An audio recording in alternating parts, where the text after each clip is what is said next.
Bon, bonjour Mathieu Allais, nous sortons d'une session consacrée aux nouveaux médicaments dans les maladies inflammatoires intestinales. Est-ce que vous pouvez nous dire ce que vous en retirez? Alors, on a eu des données qui étaient réanalysées en fait d'études qu'on a. Bon, il n'y avait pas de grandes nouveautés. Il y a quand même des données intéressantes sur les inhibiteurs de JAK, les anti-JAK. On en avait déjà parlé dans les congrès précédents, notamment le tofacitinib dans la rectocolite hémorragique. Il y a une analyse qui a été faite sur les études Octave qui inclut plus de 1000 patients et qui permettent de montrer que le traitement dans la rectocolite hémorragique encore marche bien de façon significative, quelle que soit l'exposition aux anti-TNF avant et quelles soient les raisons des arrêts. En fait. C'est intéressant pour la prise en charge des patients parce que ça montre que ces traitements ont une efficacité chez les patients qui sont en échec après un traitement anti-TNF alpha. Donc ça c'était pour le tofacitinib. Et on a vu un autre anti-JAK, le filgotinib, quand on en avait déjà entendu parler dans la maladie de Crohn avec des résultats intéressants. Et c'est important parce que cet anti-JAK, donc JAK, enfin, c'est un peu compliqué, mais c'est donc on inhibe la signalisation à travers des récepteurs de cytokines en particulier. Donc on va finalement rendre les cellules moins actives en réponse à des cascades immunologiques de l'implication des cytokines. Le tofacitinib marche bien dans la rectocolite comme on vient de le dire, mais ne marche pas dans la maladie de Crohn, en tout cas l'essai était négatif. Et là le filgotinib, qui est une nouvelle génération, montre des résultats très intéressants dans la maladie de Crohn. Donc ça je pense que c'est un bon aspect, enfin c'est une bonne donnée.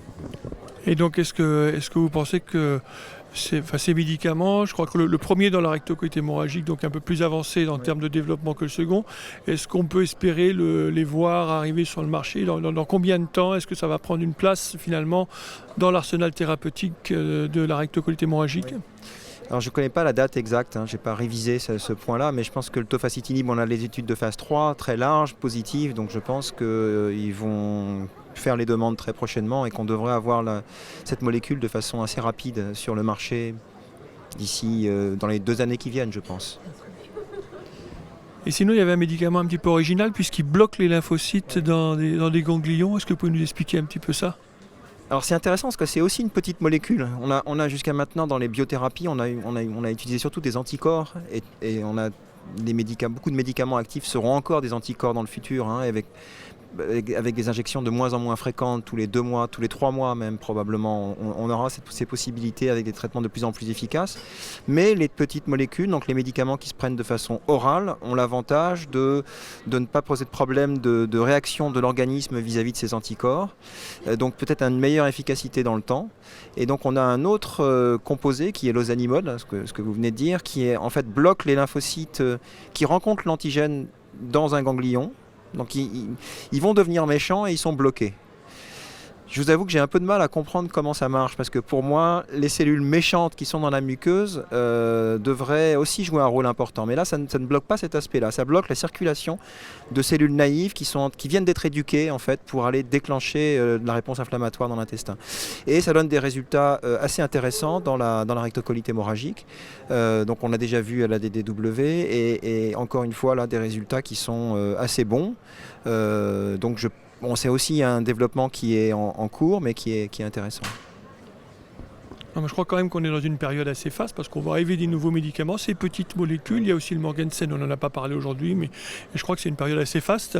Et on peut espérer quand même que dans les années à venir, ces médicaments vont poursuivre leur développement. Ouais. Ça, c'est la bonne nouvelle, quoi. Et puis je crois qu'il va falloir qu'on apprenne à combiner certains de ces traitements.